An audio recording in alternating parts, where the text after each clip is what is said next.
guys, welcome back to Manifestation on Purpose. Today, I want to walk you through what an actual session looks like with me from start to finish.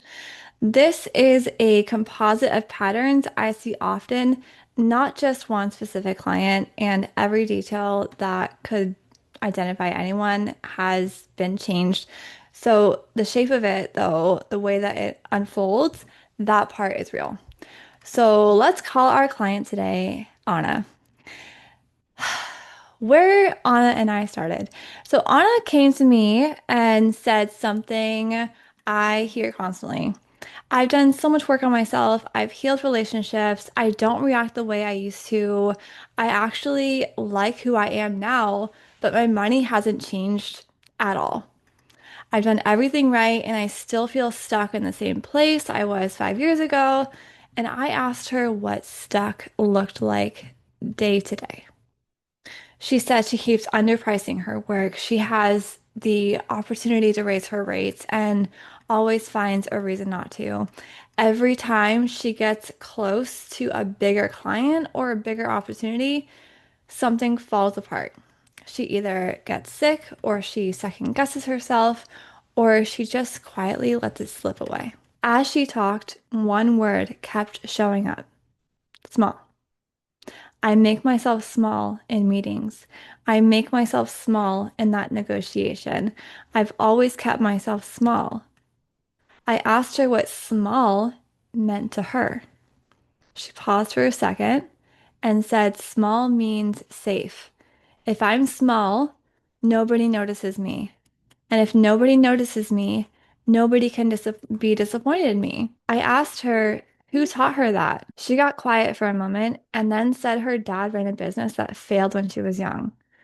She remembered the arguments, the tension at dinner, the fear in the house whenever money came up. And she remembered thinking, even as a kid, that being ambitious was what caused all of that. Wanting more was dangerous. Staying small kept everyone safe. She had never said that out loud before. She said it and then said, that's ridiculous. That's not even true anymore. But I realized her voice had gotten quieter while she said it. I asked her where she felt that fear right now in her body. She said her chest, tight, like something sitting on it. I asked what that tightness was protecting her from. She sat with it for a while and said, from becoming someone people resent, from becoming my dad before it all fell apart. That was the moment everything slowed down. Her shoulders dropped. She got quiet in a different way than before. Not shut down, just still. And then she said something I hear a lot in that moment. I've talked about my dad's business before, but nobody's ever asked me what I learned from it. I always talked about it like it was just something that had happened. I never realized I built a whole rule out of it. We didn't need to spend the rest of the session picking apart her childhood. Once she could see the rule clearly, staying small keeps everyone safe.